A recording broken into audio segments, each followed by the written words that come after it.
100 objective रहेगा जिसमें से आपको मात्र जो है 50 प्रश्नों का ही जो है आपको यानी ओएमआर शीट पर आपको फिल करना होगा, राइट। चलिए तो डियर आपके स्क्रीन पे आपके समक्ष में पहला क्वेश्चन आपके समक्ष में, ठीक है। क्या कहलाता है, देख पा रहे होंगे आप लोग पहला क्वेश्चन क्या कहलाता है, निम्नलिखित में से यानी किनके द्वारा अर्थशास्त्र में आर्थिक वृद्धि की अवधारणा प्रस्तुत की गई थी। तो ये मार्शल होगा, एडम स्मिथ होगा, रॉबिन्स होगा या आपका यानी सैमुअल होगा, ये सैमुअल होगा। तो बताइएगा प्यारे बच्चों इसका आंसर आप लोग का क्या हो जाएंगे, ठीक है।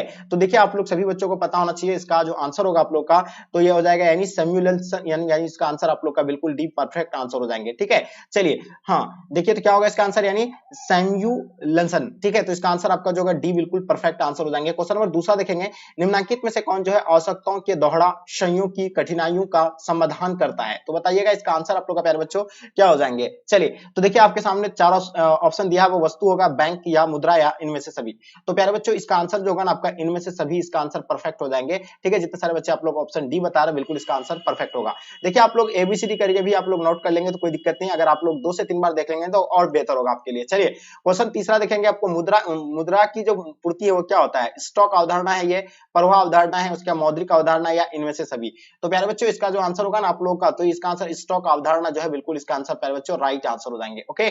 चलिए क्वेश्चन देखेंगे, क्वेश्चन नंबर 4 आपके स्क्रीन पे, मुद्रा का गौण कार्य बताइएगा। देखिए मुद्रा का आपको गौण कार्य बताना है, इसमें जो होगा आंसर क्या हो जाएगा, तो बिल्कुल आपको डेफिनेटली पता होना चाहिए मुद्रा का गौण कार्य जो होगा वो क्या होगा। चलिए तो इसका आंसर आपका जो होगा प्यारे बच्चों ये जो होगा ना या क्या हो जाएगा, मूल्य हस्तांतरण होगा, उसका मूल्य का संचय होगा, स्थगित भुगतान की परमाफ होगा। तो ये सभी जो होगा इसका आंसर बिल्कुल परफेक्ट आंसर हो जाएंगे जितने सारे बच्चे बता रहे हैं। चलिए क्वेश्चन नंबर 5 देखेंगे, कोई भी वस्तु जो राज्य द्वारा मुद्रा घोषित कर दी जाती है मुद्रा कहलाती है, ये जो है किसका कथन है। तो ये किसका कथन है प्यारे बच्चों, तो ये बिल्कुल आप लोगों को पता होगा ये कथन जो है किसका है, ये नैप का कथन है और बिल्कुल इसका आंसर आपका परफेक्ट आंसर होगा, ठीक है। चलिए क्वेश्चन नंबर 6 देखेंगे आपके स्क्रीन पे, निम्नलिखित में से कौन मुद्रा पूर्ति का सबसे तरल रूप है। तो बताइएगा कौन होगा इसका मुद्रा पूर्ति का तरल रूप जो होगा यानी कौन सा होगा प्यारे बच्चों।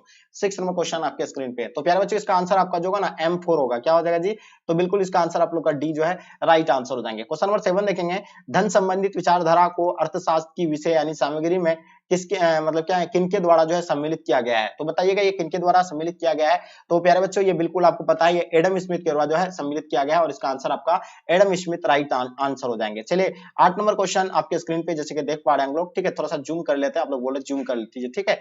तो देखिए आप लोग देख पा रहे हैं उपभोक्ता का व्यवहार का क्या हो जाएगा, अध्ययन किस शाखा के अंतर्गत आ जाता है। तो बताइएगा इसका आंसर क्या हो जाएगा 8 नंबर क्वेश्चन का। तो प्यारे बच्चों बिल्कुल आपको देखिए उपभोक्ता व्यवहार का अध्ययन जो है ये कौन सा है, सूक्ष्म अर्थशास्त्र के अंतर्गत आता है, बिल्कुल इसका आंसर मैक्रो इकोनॉमिक्स के अंतर्गत आएगा और इसका आंसर आप लोग का बिल्कुल परफेक्ट आंसर हो जाएंगे। चलिए क्वेश्चन नंबर 9 देखेंगे, निम्नलिखित में से कौन कल्याणवादी जो है अर्थशास्त्री है। तो बताइएगा इनमें से जो कल्याणवादी अर्थशास्त्री जो है वो कौन है। चलिए तो बिल्कुल इसका आंसर आपका परफेक्ट आंसर होगा मार्शल जो है कल्याणवादी है और बिल्कुल इसका आंसर आप लोग का प्यारे बच्चों सी जो है राइट आंसर हो जाएंगे। 10 नंबर क्वेश्चन देखेंगे, निम्नलिखित में से कौन जो है समाजवादी अर्थव्यवस्था की विशेषता नहीं है। तो बताइएगा इनमें से जो है कौन जो है समाजवादी अर्थव्यवस्था की विशेषता नहीं है प्यारे बच्चों, बताइएगा 10 नंबर क्वेश्चन का आपका आंसर क्या हो जाएंगे। तो बिल्कुल आप सभी बच्चों को पता होना चाहिए जो निजी संपत्ति जो होगा इसका आंसर प्यारे बच्चों राइट आंसर हो जाएंगे। देखिए जितने सारे बच्चे आप लोग निजी बताए होंगे बिल्कुल आप लोग का आंसर परफेक्ट होगा। चलिए 11 नंबर क्वेश्चन आपके स्क्रीन पे क्या कहलाता है, उत्पादन यानी उत्पादन संभावना वक्र की निम्नलिखित में से कौन मान्यता नहीं है। तो बताइएगा 11 नंबर क्वेश्चन का आंसर क्या हो जाएगा प्यारे बच्चों, तो इसका आंसर जो होगा आपका यानी 4 वस्तुएं, बिल्कुल इसका आंसर प्यारे बच्चों राइट आंसर हो जाएंगे, ओके।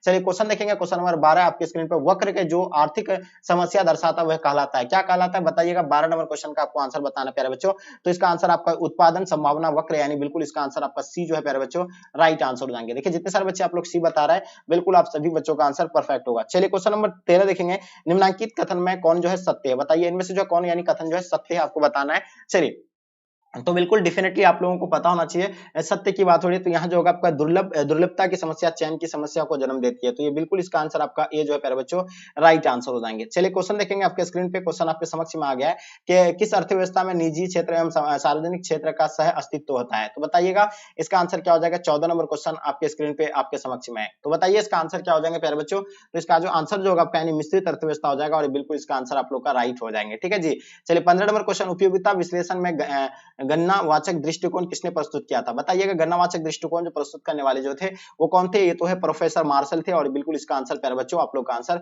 राइट आंसर हो जाएंगे। क्वेश्चन नंबर 16 देखेंगे आपके स्क्रीन पे, किसी सामान्य वस्तु के मांग वक्र की ढाल होती है। तो बताइएगा देखिए किसी सामान्य वस्तु की मांग का वक्र की ढाल जो होती है वो क्या होती है? बताइएगा। तो बिल्कुल प्यारे बच्चों आपको पता है ऋणात्मक होती है, उसकी ढाल जो है क्या होती है? ऋणात्मक होती है और ये बिल्कुल इसका आंसर आप लोग का राइट आंसर हो जाएंगे। 17 नंबर क्वेश्चन, किसी वस्तु की कीमत एवं परिवर्तन होने पर मांग जो परिवर्तन होता है उसे क्या कहते हैं? तो उसको जो क्या कहा जाता है, 17 नंबर क्वेश्चन का आपको आंसर बताना है प्यारे बच्चों। चलिए तो इसका आंसर जो होगा प्यारे बच्चों ये मांग का विस्तार भी होगा, क्या हो जाएगा यानी मांग का विस्तार एंड मांग का संकुचन, यानी दोनों हो जाएंगे और इसका आंसर आप लोगों का प्यारे बच्चों सी जो है राइट आंसर हो जाएगा। 18 नंबर क्वेश्चन, निम्न में कोटि वस्तुओं का आय प्रभाव बताइए, इनमें से कौन जो है आय प्रभाव है? 18 नंबर क्वेश्चन का आपका आंसर क्या हो जाएगा? तो बिल्कुल इसका आंसर ऋणात्मक होता है और बिल्कुल इसका आंसर आप लोग का प्यारे बच्चों बी जो है ना राइट आंसर हो जाएंगे। क्वेश्चन नंबर 19 देखेंगे, मांग वक्र का ढालना ऋणात्मक होने का कारण बताइएगा। चलिए बताइए 19 नंबर क्वेश्चन का आपका आंसर क्या हो जाएंगे? तो ये हो जाएगा आय प्रभाव हो जाएगा, घटती सीमांत उपयोगिता का नियम हो जाएगा। तो ये दोनों हो जाएगा और इसका आंसर प्यारे बच्चों सी जो है ना आप लोग का परफेक्ट आंसर हो जाएंगे। ओके चलिए क्वेश्चन नंबर 20 देखेंगे, उदासीनता वक्र की ढाल क्या होती है? बताइएगा। देखिए उदासीनता वक्र की जो ढाल होती है वो क्या होती है? 20 नंबर क्वेश्चन का प्यारे बच्चों, तो बिल्कुल इसका आंसर आपका ऋणात्मक हो जाएंगे और इसका आंसर आप लोग का प्यारे बच्चों सी जो है राइट आंसर हो जाएंगे। 21 नंबर क्वेश्चन, निम्नलिखित में से कौन जो है समष्टि अर्थशास्त्र का अध्ययन क्षेत्र है? बताइएगा। 21 नंबर क्वेश्चन आपके स्क्रीन पे, तो प्यारे बच्चों ये जो होगा आपका यानी समस्त अर्थव्यवस्था का उत्पादन, आय और तुल्य का स्तर, यानी बिल्कुल इसका आंसर आपका ऑप्शन डी प्यारे बच्चों राइट आंसर हो जाएंगे। चलिए क्वेश्चन नंबर 22 देखेंगे आपके स्क्रीन पे, गिफिन वस्तुओं का कीमत प्रभाव क्या होता है? बताइएगा। 22 का आपको बताना है, इसका प्यारे बच्चों इसका जो होगा क्या होगा? तो ये ऋणात्मक हो जाएगा और ये बिल्कुल इसका आंसर जो भी बच्चे ऋणात्मक बताया ना बिल्कुल परफेक्ट है। चलिए क्वेश्चन देखेंगे 23 नंबर क्वेश्चन आपके स्क्रीन पे, जब सीमांत उत्पादन शून्य होता है तब जो है कुल उत्पादन क्या होता है? जब सीमांत उत्पादन जो है शून्य होता है तो धनात्मक होगा या ऋणात्मक होगा? तो बिल्कुल ऑब्वियसली जो होगा आपका यानी क्या हो जाएगा जी? तो ये अधिकतम हो जाएगा। ठीक है, तो इसका आंसर आप लोग का बिल्कुल परफेक्ट आंसर हो जाएंगे। ठीक है, चलिए क्वेश्चन देखिएगा आपके स्क्रीन पे, क्वेश्चन नंबर क्या कहलाता है? हाँ क्वेश्चन देखेंगे आपके स्क्रीन पे 14 नंबर क्वेश्चन। चलिए बताइए इसका आंसर क्या हो जाएगा? हाँ 24 नंबर क्वेश्चन बताना आप लोगों को प्यारे बच्चों, जल्दी बताइएगा। ठीक है, हाँ 23 का आपका तो आंसर बिल्कुल ए हो गया। पैमाने के प्रतिफल कितने प्रकार के होते हैं? बताइए पैमाने के प्रतिफल जो होते हैं वो कितने प्रकार के होते हैं मेरे लाडलो, जल्दी बताइए। तो इसका जो होता है ना आपका 3 होता है। कितना होता है? बिल्कुल इसका आंसर आपका 3 हो जाएंगे। कौन सा वक्र है यानी अति परवलय या आकार का होता है? तो बताइएगा, ये बिल्कुल आप लोगों को पता होना चाहिए। इसका जो आंसर होगा प्यारे बच्चों, तो इसका जो होगा औसत और स्थिर लागत होगा और ये बिल्कुल इसका आंसर प्यारे बच्चों राइट आंसर हो जाएंगे। चलिए क्वेश्चन नंबर 26 देखेंगे, निम्नलिखित में से कौन जो है कथन जो है सत्य है? आपको बताना है इनमें से जो है कौन कथन जो है सत्य है, इनके बारे में आप लोगों को पता होना चाहिए। तो औसत स्थिर लागत वक्र आयकर अवतरणीय होता है और ये बिल्कुल इसका आंसर आप लोगों को प्यारे बच्चों राइट आंसर हो जाएंगे। चलिए क्वेश्चन नंबर देखेंगे 27 नंबर क्वेश्चन आपके स्क्रीन पे, किस बिंदु पर जो है फॉर्म का लाभ अधिक होगा? तो बताइएगा इसका आंसर क्या हो जाएगा प्यारे बच्चों? इसका आंसर आप लोग का डेफिनेटली पता होना चाहिए, यानी एम आर बराबर एम सी, यानी बिल्कुल इसका आंसर आपका प्यारे बच्चों ये जो है ना राइट आंसर हो जाएंगे। ओके चलिए क्वेश्चन देखेंगे 28 नंबर क्वेश्चन आपके स्क्रीन पे, दृश्य पद के अंतर्गत निम्नलिखित में से किसे शामिल किया जाता है? तो देखिए दृश्य के अंतर्गत निम्नलिखित में से किसे शामिल किया जाता है? तो ये डियर इसका जो आंसर होगा तो मशीन जो है इसके अंतर्गत शामिल किया जाता है और मशीन जो है प्यारे बच्चों राइट आंसर हो जाएंगे। क्वेश्चन नंबर 29, विदेशी प्रत्यक्ष निवेश भुगतान शेष के किस खाते का एक अंग होता है? तो बताइएगा इसका आंसर क्या हो जाएगा 29 नंबर क्वेश्चन का? तो चालू खाता बिल्कुल इसका आंसर प्यारे बच्चों राइट आंसर हो जाएंगे। ठीक है जी, चलिए आगे देखिएगा, निम्नलिखित में से यानी किसे पूंजी खाते में शामिल किया जाता है? तो बताइएगा किसे जो है पूंजी खाते में शामिल किया जाता है? तो विदेशी प्रत्यक्ष विनियोग को जो है इसमें शामिल किया जाता है और बिल्कुल इसका आंसर आपका ए राइट आंसर हो जाएंगे।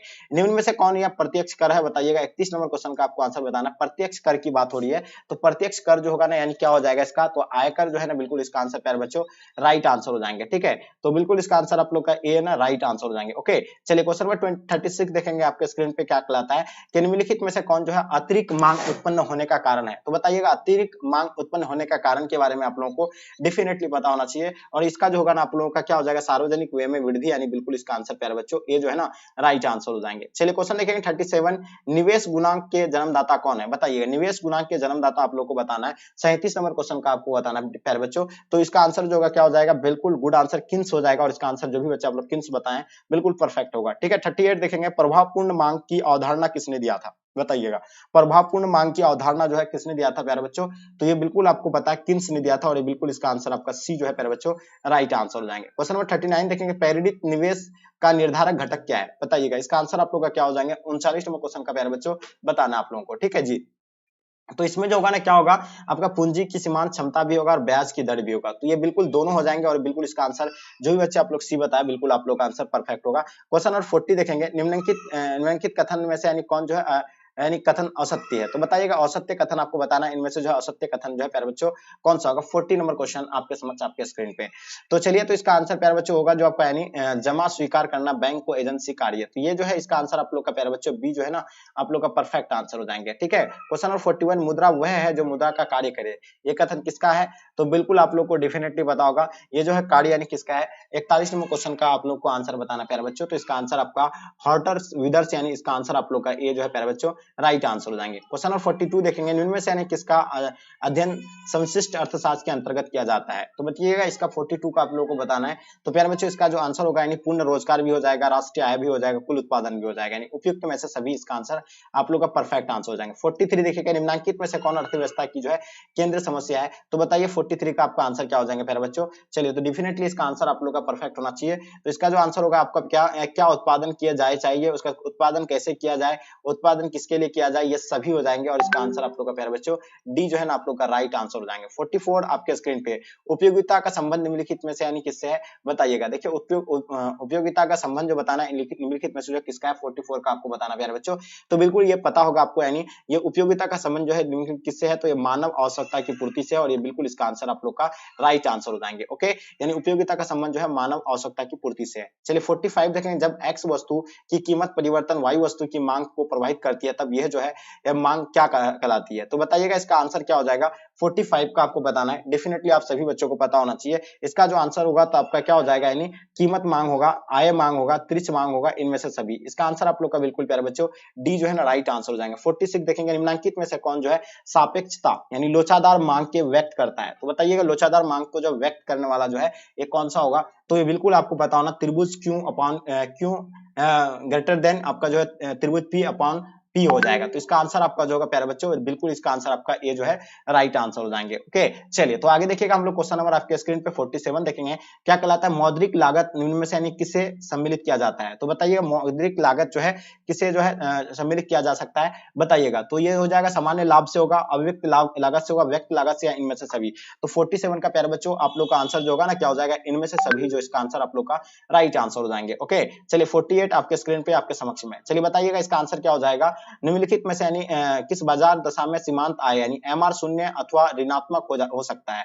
तो बताइएगा इसका आंसर क्या हो जाएगा। तो प्यारे बच्चों इसका जो आंसर होगा आप लोग ना, तो यहाँ जो होगा क्या एकाधिकार होगा और क्या होगा एकाधिकार प्रतियोगिता होगा। तो इसका आंसर आप लोग उपयुक्त में से सभी हो जाएगा, यानी डी हो जाएंगे। ठीक है, चलिए आगे देखिए आपके स्क्रीन पे 19 नंबर क्वेश्चन, फर्म के अधिकतम लाभ की शर्तें क्या है बताइएगा। तो चलिए 19 नंबर क्वेश्चन का आप लोग को आंसर बताना प्यारे बच्चों। इसका आंसर आप लोग का डेफिनेटली जो है करेक्ट आंसर होगा। ठीक है जी, चलिए तो इसका आंसर को हो जाए हाँ 49 नंबर क्वेश्चन का आपको बताना है। तो इसका आंसर की अगर बात किया जाए तो बिल्कुल इसका प्यारे बच्चों इसका आंसर जो होगा आपका यानी सीमांत आयम बराबर सीमांत लागत, सीमांत लागत वक्र सीमांत आगम वक्र के नीचे से कटता है, यानी इसका आंसर आपका दोनों हो जाएगा, यानी सी बिल्कुल परफेक्ट आंसर हो जाएंगे। चलिए क्वेश्चन देखिएगा आपके स्क्रीन पे, क्वेश्चन नंबर 50 आपके समक्ष में, यदि पूर्ति वक्र वाई अक्ष के समांतर है तब लॉच कैसी है। तो बताइएगा इसका आंसर आप लोग का क्या हो जाएगा। 50 नंबर क्वेश्चन का आपका आंसर डेफिनेटली आपको पता होना चाहिए मेरे डियर। और इसका आंसर की अगर बात किया जाए ना तो पूर्णतः बेलचादार पूर्ति, यानी बिल्कुल इसका आंसर आप लोग का प्यारे बच्चों बी जो है राइट आंसर हो जाएंगे। ओके, तो डियर ये जो मैंने अभी आपको क्वेश्चन कराया, या देखिए इसमें 100 क्वेश्चन पूछा जाता है, आपको इकोनॉमिक्स में 100 क्वेश्चन पूछे जाएंगे जिसमें से मात्र आपको 50 क्वेश्चन का ही आंसर देना है। तो हम लोग तो